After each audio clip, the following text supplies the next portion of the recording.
bagaimana membedakan suara hati dan suara Tuhan atau suara Roh Kudus. Anda harus jujur. Kalau memang bukan dari Tuhan, itu bisa dikategorikan menjadi 3 kategori.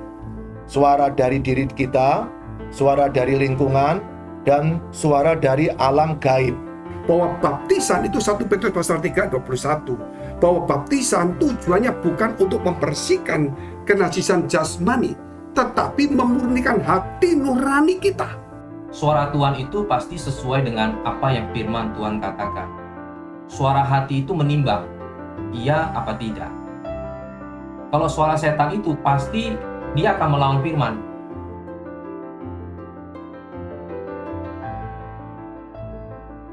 Shalom saudara yang dikasihi Tuhan, kita berjumpa lagi dalam Best Talk. Kali ini kita akan membicarakan yaitu bagaimana membedakan antara suara hati dan suara Roh Kudus. Tentunya hal ini saya membutuhkan teman-teman saya semua, pakar-pakar, para hamba Tuhan yang di samping saya. Silakan perkenalkan Pak. Saya Juanda, senang bertemu kembali dengan Anda semua. Silakan. ya saya Doni Tatimu, satu sukacita untuk bisa melayani. Silakan. Saya Samuel Slamet, luar biasa bisa bergabung dalam forum yang hebat ini. Saya Hendrian Shalom. Saya Daud Darmadi, puji Tuhan. Ya puji Tuhan saudara yang dikasihi Tuhan, saya akan mempertanyakan atau kita akan sharing bersama-sama lah, yaitu bagaimana membedakan suara hati dan suara Tuhan atau suara Roh Kudus. Ini yang kerap kali terjadi, satu pertentangan atau satu hal yang membuat orang-orang yang muda atau orang yang tidak mengerti ini bisa menerima pelajaran yang kadang-kadang simpang siur. Nah, oleh sebab itu hari ini saya ingin supaya teman-teman ini apa sih bedanya itu untuk membedakan suara hati dan suara Roh Kudus. Mungkin ada yang bisa membantu saya ini. Silakan.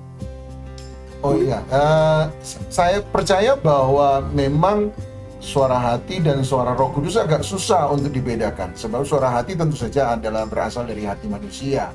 Makanya suara hati manusia. Tapi persoalannya adalah ketika Tuhan bicara, Tuhan berbicara lewat satu jalur, ya suara hati manusia juga. Dan kalau setan bicara, ya setan juga bisa bicara lewat suara hati manusia. Juga.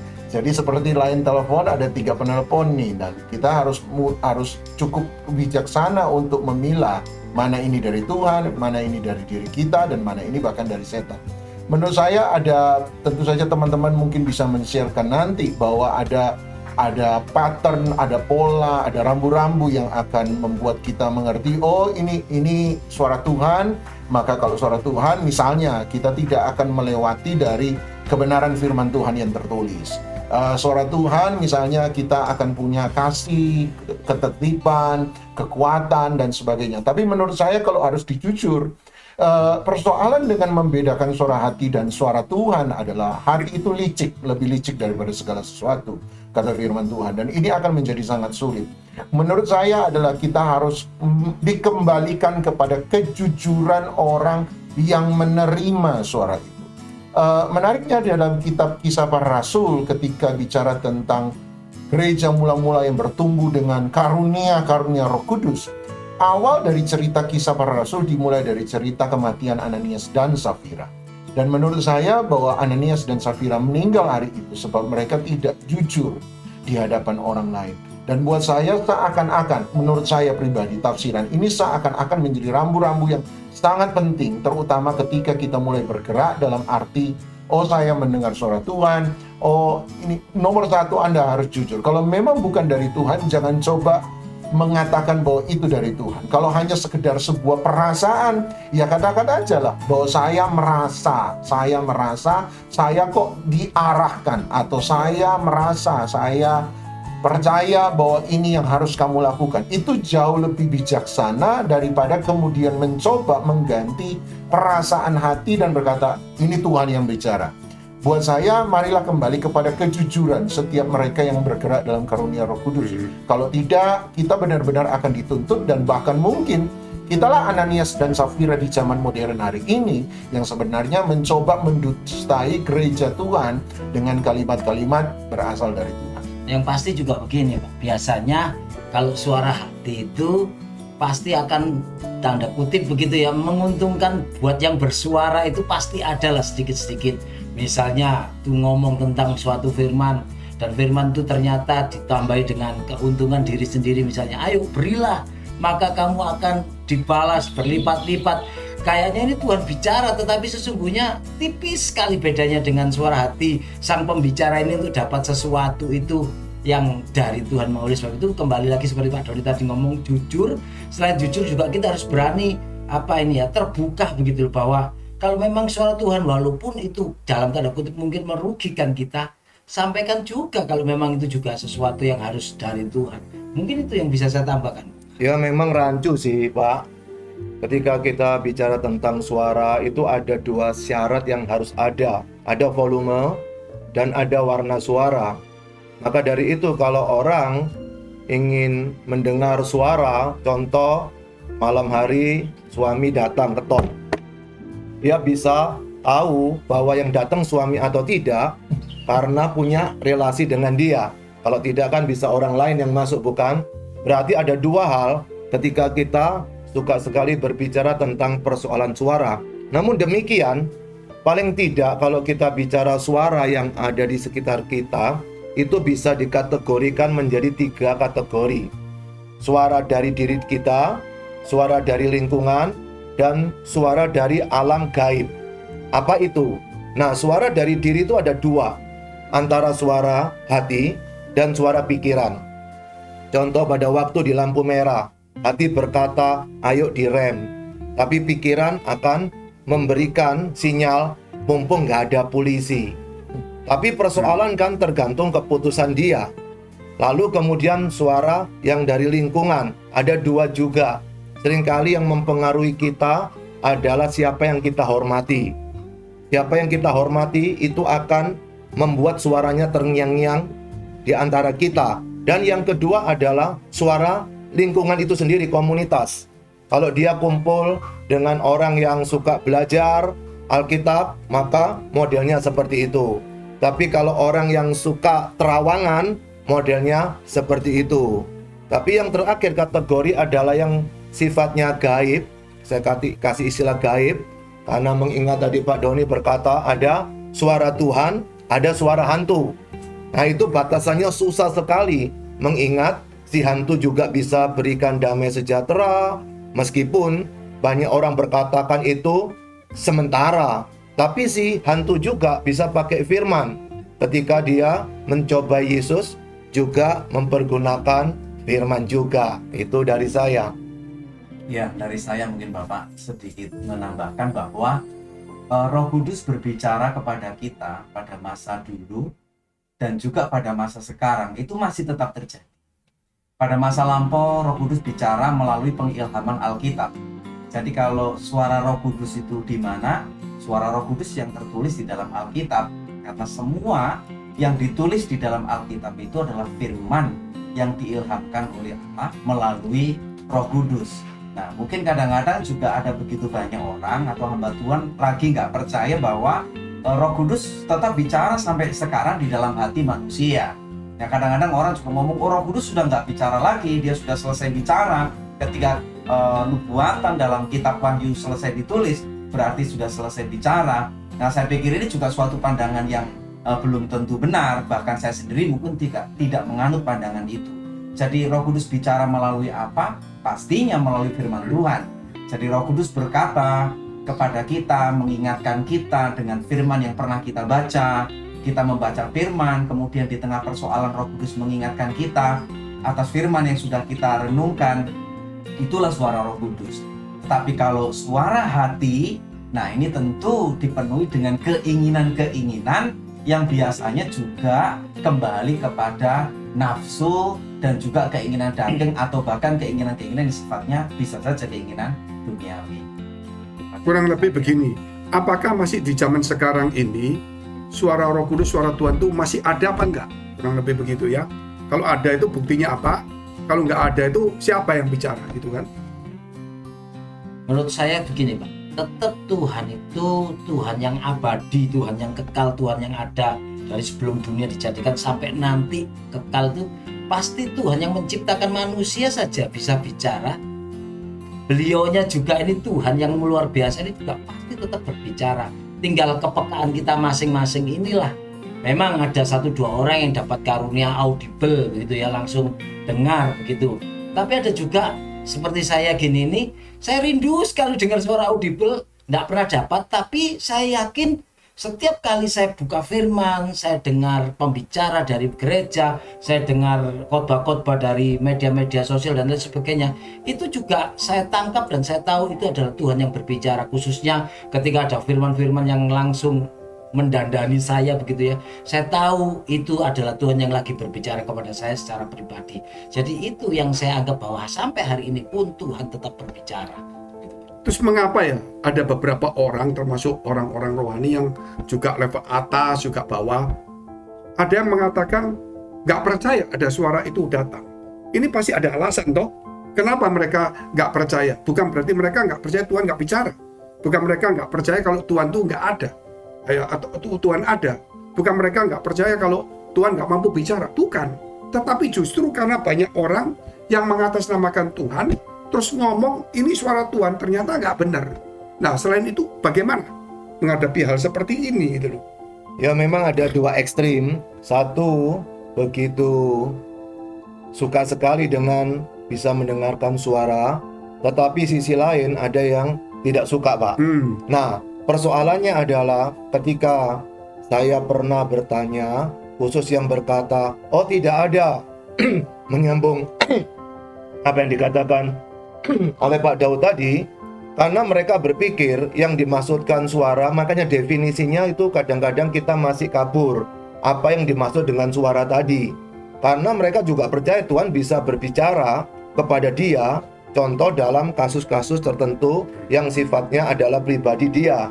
Tetapi jikalau ini yang khusus untuk mereka yang berkata tidak ada, tetapi kalau terkait dengan apa yang dikatakan oleh Alkitab, maka tentu sudah ada dasarnya Alkitab. Kenapa kita butuh yang lain? Tetapi ada yang sifatnya personal. Itu bisa aja. Contoh ketika jalan, jangan belok ke sana. Tuhan bisa bicara, tetapi persoalan apakah itu suara hati atau feeling atau perasaan dia. Contoh, saya punya teman yang biasa di dalam dunia seperti ya mata-mata begitu, dia bisa merasakan kapan dia harus ke sana, kapan harus ke sini. Jangan ke sana, itu bahaya. Nah, pada waktu seperti itu, dia sudah terlatih. Dia punya seperti ada indera keenam dalam tanda petik untuk menolong dia menghadapi situasi. Tetapi persoalan yang sulit adalah saat berbicara tentang suara tadi. Ada orang yang bisa peka, seperti Pak Sam tadi katakan, audible. Tapi seperti Pak Doni katakan, bisa juga itu melalui hati seseorang. Sekarang yang perlu dilakukan adalah menguji, Pak Wengki. Contoh, saya bukakan sebuah ayat yang sedang menjelaskan bahwa apapun yang kita hadapi di dalam kehidupan ini, maka perlu kita mengujinya. Contoh di dalam Efesus pasal 5 ayat yang ke-10. Dan ujilah apa yang berkenan kepada Tuhan. Atau juga dalam 1 Tesalonika 5 ayat yang ke-21. Ujilah segala sesuatu dan peganglah yang baik. Pada waktu uji yang pertama, itu berkenan atau tidak kepada Tuhan. Uji yang kedua, apakah itu akan membuat diri kita semakin berkenan atau tidak? Mungkin itu dari saya, Pak. Ya mungkin bahwa hari ini ya ada orang-orang yang salah dan menyalahgunakan sebenarnya. Pakai tadi istilah atas nama Tuhan, dan saya pikir itu bukan hanya terjadi hari modern ini, dari zaman dulu juga sudah ada. Berkali-kali misalnya kita menemukan zaman Raja Ahab atau Raja Yosafat, ketika Ahab kemudian protes dan berkata, iya saya nggak suka nabi itu, ya sebab semua dari perkataannya dia hanyalah perkataan yang buruk terhadap aku. Jadi dia menolak sebab itu dianggap sesuatu yang buruk. Tapi apakah semua yang berasal dari Tuhan adalah sesuatu yang buruk?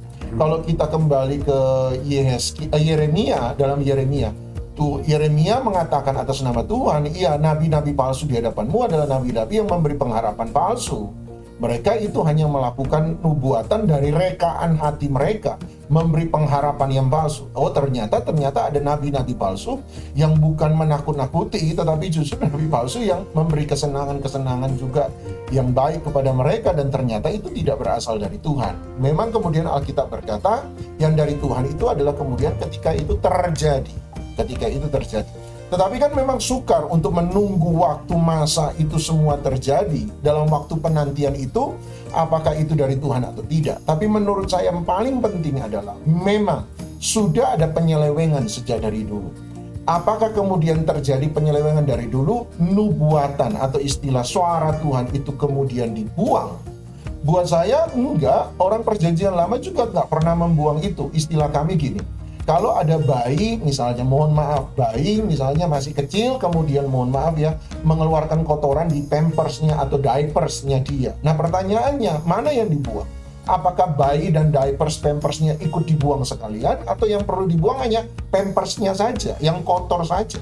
Jawabannya adalah jangan dibuang bayinya, buanglah pampersnya. Buanglah diapersnya. Sama, ketika ada sesuatu yang terjadi penyelewengan terhadap yang benar, maka menurut saya jangan buang kebenaran itu sendiri, kemudian suara Tuhan kemudian dihilangkan. Menurut saya adalah buanglah yang salah-salah itu. Mari kita mengkritik yang salah-salah itu. Mari kita melakukan perlawanan terhadap yang salah-salah itu. Makanya saya tadi menegaskan bahwa harus kembali kepada kejujuran orang. Dan hati-hati, dia menaruh dalam Kisah Para Rasul satu kisah yang menurut saya pribadi, tafsiran saya pribadi, itu adalah sebuah peringatan kepada setiap mereka yang bergerak dalam karunia roh atau suara Roh Kudus. Hati-hati, jangan sampai engkau menjadi penipu jemaat, engkau menjadi Ananias dan Safira. Sebab satu kali Tuhan akan menuntut pertanggungjawaban dan engkau akan mati karena dustamu itu. Itu menurut saya. Ya, kalau menurut saya gini kepada teman-teman semuanya itu, kita bicarakan suara hati ya. Tetapi kan kalau kita tahu bahwa di hati itu kan juga ada kata-kata hati nurani. Kalau hati nurani tidak mungkin bisa ditipu. Tapi kalau hati yang kita ngomong umum, betapa liciknya hati, dan hati itu jagalah hatimu dengan penuh waspada dan sebagainya. Nah, kerap kali yang kita bicarakan orang-orang ini mungkin atas nama Tuhan itu suara hati, bukan suara hati nurani. Kalau hati nurani kan pasti orang itu, ya kalau ada orang kita bicara sama orang ya, dia ngomong ini hatiku bicara begini loh. Yang lain berkata, tolonglah dengan hati nuranimu. Berarti hati nurani itu tidak bisa dibohongi. Dan hati nurani itu Tuhan ada di situ. Tetapi kalau hati biasa yang kita ngomong umumnya, hati manusia yang bukan nurani, itu persoalan. Nah, salah satu contoh kita lihat di dalam kitab itu Kejadian, yaitu Kejadian pasal 4 ayat 6. Firman Tuhan kepada Kain, mengapa hatimu panas dan mukamu muram? Ini kan kita melihat Tuhan bicara tentang hatinya dia yang salah gitu loh. Nah, ini mungkin ada teman-teman bisa nambahi sedikit. Cuma persoalan biasa kalau kita mempergunakan teks PL dan teks PB, mereka akan berkata, Pak, Alkitab kan belum lengkap waktu itu. Jadi bagaimana kita tahu tuntunan apa yang menjadi pegangan? Maka Tuhan mengutus nabi dan rasul. Tapi itu pun banyak yang tidak dipercayai, karena kan harus bersaing mereka. Ada banyak nabi, ada banyak rasul. Bagaimana tahu yang asli atau yang palsu? Itu Pak. Iya, kalau saya punya pandangan dari saya bahwa hati nurani itu adalah tempat Tuhan itu bicara. Dia mengatakan di dalam bahasa Mandarin itu Yongsim, hati yang baik. Nah, itu memang dimiliki orang pada umumnya. Ya, juga dimiliki oleh orang-orang suci, orang-orang yang baik. Tapi seberapa suci hati nurani itu, seberapa baik hati nurani itu juga perlu dipertanyakan. Karena manusia waktu jatuh di dalam dosa, hati nurani itu sudah seperti, kalau saya boleh gambarkan, terbungkus oleh dosa. Makanya di dalam firman Tuhan mengatakan saat firman itu datang kepada kita itu seperti pedang bermata dua yang akan memisahkan jiwa dan roh. Nah, saat orang menerima Tuhan, otomatis dia menerima Roh Kudus, disitulah firman akan berbicara. Makanya hati nurani itu mulai dibersihkan. Nah, seberapa bersih hati nurani itu dibersihkan oleh firman setiap kali Nah, di saat itulah dia akan lebih peka kepada suara Tuhan. Pastilah suara Tuhan itu tidak akan meleset atau tidak akan keluar dari firman itu sendiri. Jadi artinya hanya orang-orang yang telah menerima Tuhan dan ada Roh Kudus, maka dia akan mengerti dan tahu bahwa itu sungguh-sungguh datangnya dari Tuhan. Jadi juga kita lihat saudara ya, bukankah orang yang tidak mengenal Tuhan juga, Tuhan itu bicara melalui hati nurani mereka. Sehingga walaupun orang itu tidak pernah mendengar adanya Tuhan, tidak pernah juga melihat ada orang menyembah kepada Tuhan, tetapi hati nurani yang dia berbicara ada yang lebih tinggi. Sehingga dia kemudian mulai membuat satu ciptaan atau sesuatu pandangan yang akan diangkat atau dipandang sebagai Tuhan. Sehingga timbullah macam-macam kepercayaan. Nah, berarti kan hati nurani itu sebenarnya ada di situ dan itu perlu untuk dimurnikan. Contohnya lagi, bahwa baptisan itu 1 Petrus pasal 3 ayat 21. Bahwa baptisan tujuannya bukan untuk membersihkan kenajisan jasmani, tetapi memurnikan hati nurani kita. Jadi banyak orang baptisan untuk keselamatan memang iya, untuk tanda iya. Tetapi ada satu hal yang dilupakan manusia. Ketika orang dibaptis itu hati nuraninya itu murni. Sehingga setiap orang yang sudah dibaptis percaya Tuhan, seharusnya dia tidak bicara apa kata hati saya, tetapi dia harus menimbang apakah itu kata hati saya yang dikuasai pikiran saya dan semuanya, apakah hati nurani saya yang sudah dikuasai dan disucikan oleh firman Tuhan. Ini hal yang kedua sekarang. Kita bicara tentang apa ciri-ciri suara Tuhan dan pada umumnya dan apa ciri-ciri suara hati. Buat saya sih Pak, kalau paling gampang, paling simple, kalau kita ngomong itu suara hati Tuhan, pasti ketika di cross check-kan dengan firman yang tertulis ini, dia tidak akan menyimpang ke kanan dan ke kiri dan selaras terus. Saya percaya ketika itu disampaikan, itu pasti suara Tuhan. Tetapi kalau mulai ada unsur-unsur menguntungkan buat pembicaranya, menguntungkan buat kelompoknya, atau menguntungkan pihak-pihak tertentu dan melukai yang lainnya, dan ketika disampaikan, diluruskan dengan firman tidak ketemu dan tidak ada, itu yang harus kita waspadai. Mungkin bisa jadi itu karena akal pikiran yang sudah masuk juga di dalam tata suara kita untuk disampaikan kepada orang lain. Itu buat saya. Dari saya Pak, satu hal yang pasti Tuhan kerjakan ketika Tuhan bicara itu adalah damai sejahtera di hati. Jadi meskipun seolah-olah berita yang disampaikan oleh Tuhan melalui firman, melalui Roh Kudus dalam hati, atau melalui hamba Tuhan itu kedengarannya sesuatu yang buruk. Buruk itu kan sebenarnya kan nggak sesuai dengan keinginan kita. Kita punya keinginan, suara Tuhan datang mencegah kita untuk kita itu hidup dalam keinginan kita. Nah, meskipun sepertinya itu tidak sesuai keinginan kita, tetapi suara Tuhan itu pasti mendatangkan damai sejahtera dan juga mengusir ketakutan. Karena roh Tuhan itu adalah roh yang tertib, roh yang kasih, yang tidak mendatangkan ketakutan dan kekhawatiran. Jadi kalau Tuhan bicara, meskipun nggak sesuai dengan keinginan hati, tapi itu pasti mendatangkan damai sejahtera yang luar biasa. Iya. Kalau saya boleh menambah sedikit Pak. Jadi suara hati dan suara Tuhan dan juga ada yang namanya suara setan itu sendiri. Nah kalau suara hati itu pasti menimbang. Jadi simpelnya suara Tuhan itu pasti sesuai dengan apa yang firman Tuhan katakan. Suara hati itu menimbang, iya apa tidak. Kalau suara setan itu pasti dia akan melawan firman. Dia akan membawa kita jauh daripada firman. Nah waktu kita di dalam hati mengatakan, ini baik ya, kayaknya saya lakukan itu. Nah itu bukan suara Tuhan. Suara Tuhan itu iya dan amin. Kebenaran tidak bisa diganggu-gugat. Jadi suara hati itu memilih. Kalau saya lakukan ini akan jadinya ini. Kalau saya lakukan ini jadinya ini. Nah setan itu kasih suara juga. Dia buat kita ini supaya melawan firman Tuhan itu sendiri. Nah jadi dari sini kita bisa melihat bahwa suara Tuhan itu tidak bisa diganggu-gugat, yang itu sesuai dengan firman Tuhan. Ciri-cirinya adalah pasti kalau kita lihat dari Alkitab selalu itu membawa keuntungan bagi orang lain dan juga Tuhan disenangkan. Contohnya, ini contoh lain ya, dikatakan begini. Kalau engkau berbahasa roh itu untuk diri kamu sendiri, tapi lebih baik bernubuat, itu bisa membangun jemaat. Artinya firman Tuhan itu selalu mendorong kita lebih banyak berbuat baik kepada orang lain dan juga memuliakan Tuhan.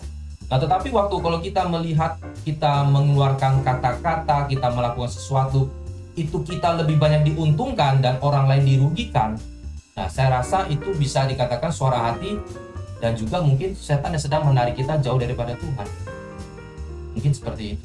Saya pikir kalau Tuhan bersuara itu pasti pertama bertujuan. Dia tidak iseng-iseng, aku nganggur, aku tak ngomong-ngomong dulu kepada si A, si B. Pasti ada tujuan yang sedang dia ingin kerjakan kepada seorang pribadi itu. Tapi bukan cuma bertujuan, yang kedua adalah bermanfaat.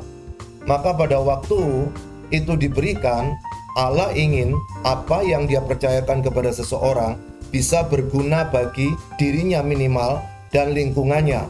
Tentu saja ini juga sifatnya relatif. Kenapa? Karena semua firman kalau kita belajar, apalagi kalau dari pendekatan ilmu komunikasi, semua itu akan difilter di pikiran. Jadi sebelum masuk ke hati akan difilter, makanya dikatakan iman timbul dari pendengaran, pendengaran akan firman Kristus. Nah kemudian kalau pikirannya ini, kata Paulus, tidak mau ditaklukkan kepada pikiran Kristus, maka tentu dia akan mempergunakan pikiran sendiri. Lalu apa hasil resapan tadi itu yang akan diperes dimasukkan ke dalam hati dia? Ini di teori ilmu komunikasi. Maka apapun yang ada di hati kita, itu adalah hasil kita memfilter dari pikiran kita. Karena semua informasi dari luar masuknya dari panca indera, dari mata, dari telinga, dari hidung, dari indera perasa peraba, dan dari indera kecap. Jadi semua itu akan dirasakan. Contoh, pada waktu melihat seseorang yang begitu cantiknya, mata melihat, kemudian enak kumpul sama dia, dia menginformasikan kepada pikirannya, lalu akan diresapkan di dalam hatinya. Jadi pada waktu ketemu sama dia, ingin berbuat baik. Menurut saya ada satu tambahan yang penting mungkin, yaitu ketika kita mau membedakan antara suara hati dan suara Tuhan adalah kita membawa itu kepada satu komunitas orang percaya dan untuk ditimbang bersama. Dalam Kisah Rasul 16 misalnya kita menemukan bahwa Paulus mendapatkan penglihatan, istilahnya semacam mimpi. Orang Makedonia melamba-labaikan tangan dan berkata, "Kemarilah dan tolonglah kami." Kemudian Paulus menceritakan itu kepada rekan-rekan seperjalanannya, Silas dan Timotius. Dan ada kata menarik menurut saya di situ, Kisah Rasul 16 ketika dia berkata, "Maka kami mengambil kesimpulan." Jadi apakah ini suara Tuhan atau suara hati? Paulus kemudian mempresentasikan itu kepada teman-teman serohaninya, teman-teman seperjalanannya, dan kemudian mereka mengambil kesimpulan. Yakobus misalnya ketika berurusan dengan sidang Yerusalem, ketika harus menentukan apakah orang non-Yahudi disunat atau tidak disunat, harus meletakkan adat istiadat orang Israel atau tidak. Kemudian kan terjadi sidang di Yerusalem juga, dan semua kemudian mempresentasikan dari kubu masing-masing. Paulus Barnabas mempresentasikan bahwa orang non-Yahudi seharusnya tidak melakukan tradisi Yahudi untuk menjadi bagian dari kekristenan, sementara ada beberapa orang Mesianik, orang Kristen yang berasal dari Yahudi yang masih setuju agar orang-orang non-Yahudi itu melakukan tradisi-tradisi Yahudi. Dan kemudian setelah perdebatan sekian panjang, yang menariknya adalah Yakobus kemudian berdiri dan menutup setelah presentasi dari Petrus, dan Yakobus berkata, "Inilah keputusan Roh Kudus dan keputusan kami." Menarik kali, jadi ini ada dua kubu yang masing-masing bisa membawa ayat masing-masing. Dua kubu yang kemudian bisa mempresentasikan masing-masing ayat. Tetapi dalam sebuah pertimbangan hikmat yang sangat luar biasa, tiba-tiba Yakobus berkata, "Inilah keputusan Roh Kudus dan keputusan kami." Kemudian dia berkata bahwa orang-orang non-Yahudi tidak harus melakukan adat istiadat Yahudi kecuali makan darah dan sebagainya dan sebagainya. Jadi Anda lihat bahwa ketika kita kurang bisa memilah mana itu suara hati ataupun suara Tuhan, bawalah kepada orang-orang komunitas rohani. Dan saya selalu mengingatkan bahwa Tuhan Yesus gak pernah mengajar doa Bapa saya yang di surga, tetapi yang Tuhan Yesus ajarkan adalah Bapa kami yang di surga. Jadi kita ini tidak boleh berdiri sendiri sebenarnya, tetapi kita berdiri bersama-sama dengan komunitas rohani. Ya, ini satu ayat ya, 1 Yohanes 4 ayat 1. Saudara-saudaraku yang kekasih, janganlah percaya akan setiap roh, tetapi ujilah roh-roh itu, apakah mereka berasal dari Allah. Sebab banyak nabi-nabi palsu yang telah muncul dan pergi ke seluruh dunia. Contohnya ini perjanjian baru. Sudah dikatakan perjanjian lama itu dalam kitab Yeremia 28. Ketika seorang nabi bernama Hananya, dia mulai mengatakan bahwa dikatakan, jangan takut, aku akan mematahkan kuk Raja Babel itu. Yaitu ketika bangsa Israel ini terancam atau dalam situasi yang sulit. Tetapi apa yang dikatakan oleh Nabi Yeremia ketika mendengar kata-kata yang indah itu? Lalu berkatalah Nabi Yeremia kepada Nabi Hananya di depan mata imam-imam dan di depan mata seluruh rakyat yang berdiri seluruh rumah itu. Ini ayat yang ke-6, kata Nabi Yeremia, amin. Dia tidak melawan, dia menyetujui amin. Gitu loh. Dia ya sepertinya mendukung kan. Moga-moga Tuhan berbuat demikian. Moga-moga Tuhan menepati perkataan-perkataan yang kau nubuatkan itu dengan dikembalikan perkakas-perkakas rumah Tuhan dan semua orang buangan itu dari Babel ke tempat ini. Hanya dengarkanlah hendaknya perkataan yang akan kukatakan ke telingamu dan ke telinga seluruh rakyat. Ayat ke-8, nabi-nabi yang ada sebelum aku dan sebelum engkau dari dahulu kala telah bernubuat kepada banyak negeri dan terhadap kerajaan-kerajaan yang besar tentang perang dan malapetaka dan penyakit sampar. Tetapi mengenai seorang nabi yang bernubuat tentang damai sejahtera, jika nubuat nabi itu digenapi, maka barulah ketahuan bahwa nabi itu benar-benar diutus oleh Tuhan. Jadi, saudara, kalau dari ayat ini kita harus menguji. Kalau nubuatan itu baik-baik, ya baik-baik, kita mesti ingat bahwa nabi-nabi itu kenapa dibunuh, dibenci. Karena nubuatannya atau firman Tuhan itu selalu negor, selalu bicara tentang hal-hal ya teguran yang keras lah. Dan orang nggak suka saat itu, apalagi saat sekarang. Nah, untuk menguji ini tentunya kita harus kembali membaca firman Tuhan. Banyak orang juga berkata begini, itu kan perjanjian lama. Perjanjian lama juga ketika Samuel dipanggil Tuhan, Samuel, dia pikir itu Eli yang memanggil. Eli juga tidak tahu itu kalau Tuhan. Sampai 3 kali baru mengertilah Eli. Padahal Eli ini orang yang peka juga. Berarti tadi apa dikatakan Pak Doni, kita harus cari orang mentor, orang yang senior. Itu pun bisa salah. Makanya kita perlu ciri-ciri ini. Tetapi juga dikatakan Kisah Rasul pasal 16, yaitu ketika mereka mau berjalan ke tempat Asia Tengah, dilarang oleh Roh Kudus supaya mereka kembali ke tempat Britania dan sebagainya, Frigia. Tetapi ketika sampai satu tempat, Roh Yesus juga melarang mereka masuk, suruh ke tempat yang lain. Jadi bukan berarti mereka disuruh Roh Kudus ke sini, dilarang Yesus, bukan. Mereka tidak boleh masuk sini, tapi mereka pergi sendiri dengan tujuan sendiri. Padahal mereka itu orang-orang yang hebat kan. Tetapi kemudian Roh Yesus berkata, bukan situ, harus ke sini. Nah, ini berarti kan juga kita tahu kitab Wahyu itu kan semua orang percaya. Berarti suara Tuhan itu masih ada hari ini. Hanya cuma kita harus tahu ciri-ciri suara Tuhan pada umumnya dan ciri-ciri suara hati. Nah, mungkin ada 3 menit kita bicara tentang ciri-ciri ini supaya teman-teman yang mendengar ini ada satu masukan yang bagus. Silakan.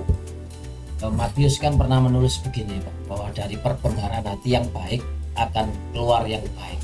Oleh sebab itu, kepada siapapun sekarang ini, kalau kita mau tahu bahwa ini adalah ciri-ciri dari suara hati yang baik, biar kiranya terus diisi perbendaharaan kita dengan mendengar firman, dengan memahami firman, bahkan bersekutu dengan sesama begini, supaya nantinya ketika akan dikeluarkan itu akan keluar sesuatu yang baik. Dan jangan pernah lupa bahwa hati itu adalah sesuatu yang luar biasa loh. Kenapa? Karena hati itu walaupun dibuat oleh sang firman, tetapi hati ini mampu untuk memuat sang firman itu di dalam hati kita. Bayangkan Salomo itu dengan kedemikian kegagah perkasaannya, kekayaannya, membuat rumah, sementara Tuhan sendiri ngomong, rumah apa yang akan kamu bangun yang aku bisa bertata di dalamnya. Sementara Tuhan rindu hati ini dijadikan tahta oleh Dia, sehingga mau tidak mau kita harus sekali lagi introspeksi. Hati ini mau diisi apa, itu nanti yang akan kita keluarkan. Dari hal ini semua kita harus belajar supaya mengerti bahwa sesungguhnya hatilah yang harus diisi dengan perbendaharaan yang baik. Ya, dari saya Pak, kalau misalnya Roh Kudus bicara di dalam hati kita, itu memang kadang-kadang lebih sering adalah sebuah teguran pribadi, untuk kebutuhan-kebutuhan pribadi, untuk membangun iman pribadi kita. Tapi manakala kemudian kita sudah diutus Tuhan untuk menyampaikan sebuah suara hati yang kita sendiri yakin itu dari Roh Kudus, itu memang harus kita uji berkali-kali. Ya, kita uji berkali-kali karena apa? Karena ciri-ciri dari suara Tuhan adalah pasti tidak bertentangan dengan firman Tuhan yang tertulis. Harus ada dalam bingkai firman Tuhan itu. Yang kedua, seperti yang tadi saya katakan, mendatangkan damai sejahtera. Kemudian juga seperti yang Bapak-bapak sampaikan tadi, juga memuliakan Tuhan, bukan memuliakan diri sendiri. Karena tidak mungkin orang yang dipenuhi Roh Kudus berkata terkutuklah Yesus. Tetapi orang yang dipenuhi Roh Kudus pasti dia memuliakan Tuhan Yesus. Dan kemudian yang keempat, bahwa Roh Kudus ketika bicara kepada diri kita, dan itu untuk sebuah jemaat yang kita pimpin atau untuk bangsa kita, pasti nanti digenapi. Jadi pasti itu nubuatan atau apapun yang Tuhan pesankan di dalam diri kita pasti terjadi, karena itu dari Tuhan. Meskipun sesuatu yang mustahil, karena tidak ada yang mustahil bagi Tuhan.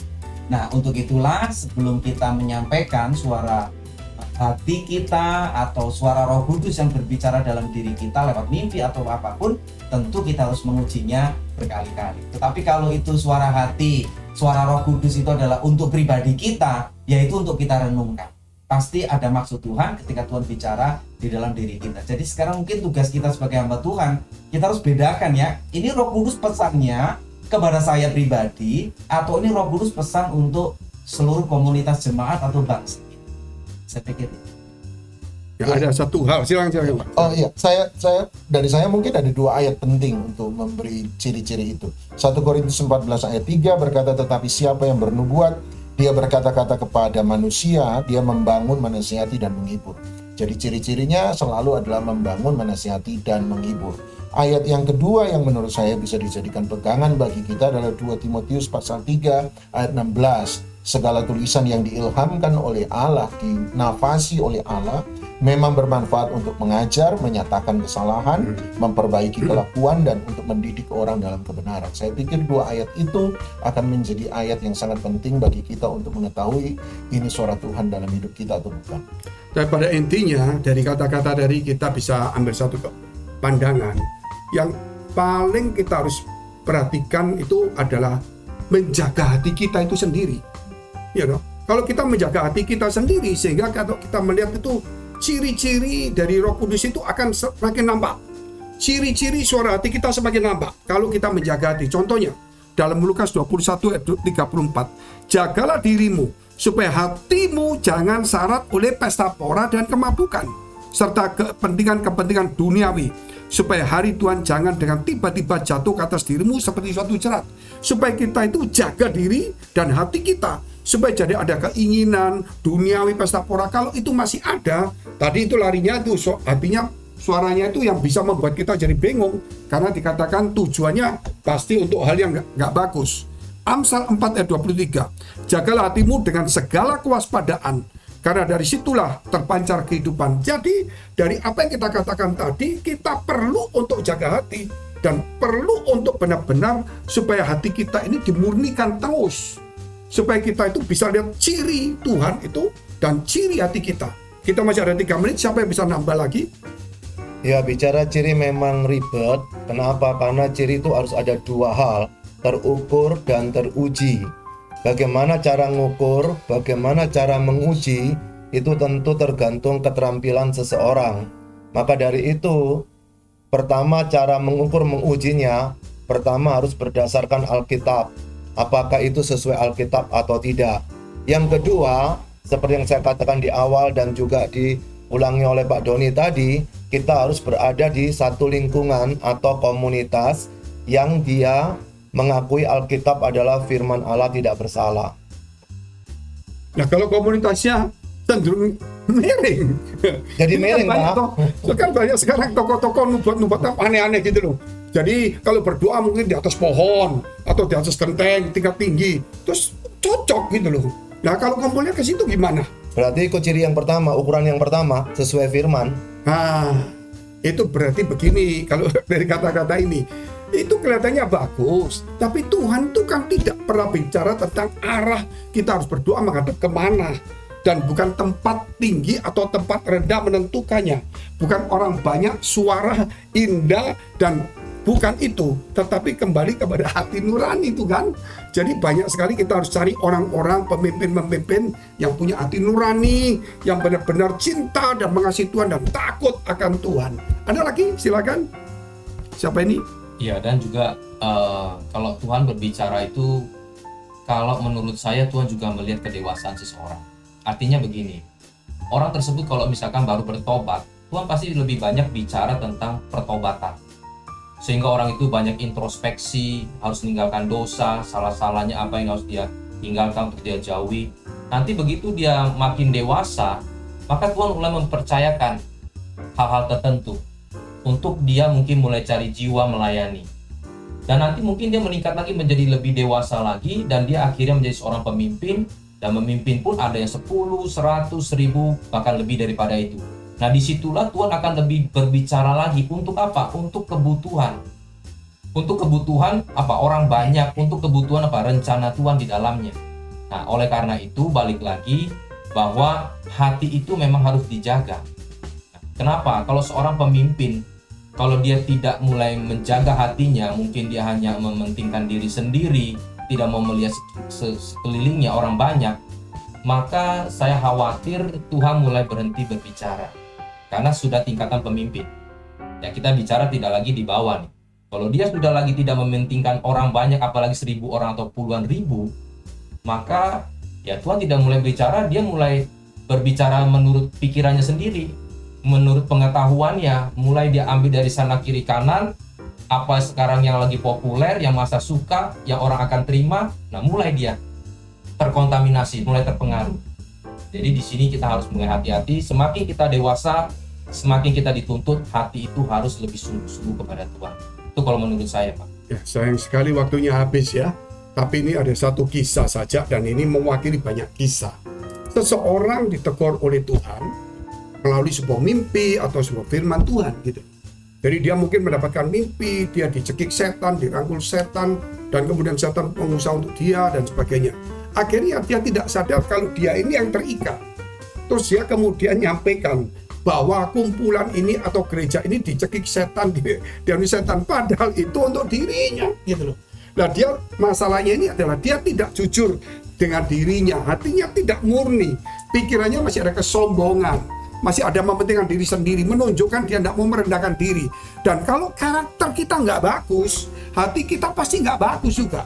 Kalau hati kita nggak bagus, karakter kita nggak bagus. Nah, kalau hati kita bagus, karakter kita bagus, pikiran kita jadi bagus juga. Maka tujuan kata-kata kita itu bukan sudah menyenangkan manusia, tetapi yang pasti bermanfaat untuk ke arah tujuan, arah nasihat, dan tuntunan Tuhan di akhir zaman supaya orang semakin suci, semakin kudus, semakin berkenan. Tidak cukup, juga sempurna. Sesuai dengan Roma 12:1 bahwa yaitu kita harus yang baik, bukan hanya baik, berkenan, dan yang sempurna. Banyak orang berkata baik, belum tentu berkenan pada Tuhan. Berkenan belum tentu sempurna. Sebab itu terima kasih teman-teman semuanya. Inilah saudara, waktu kita nggak akan pernah selesai kalau kita membicarakan ini. Kita akan lihat episode selanjutnya tentang bagaimana mendengar suara Tuhan. Dan untuk kelanjutannya kita akan berjumpa, yaitu di episode selanjutnya. Sampai jumpa. Tuhan Yesus memberkati.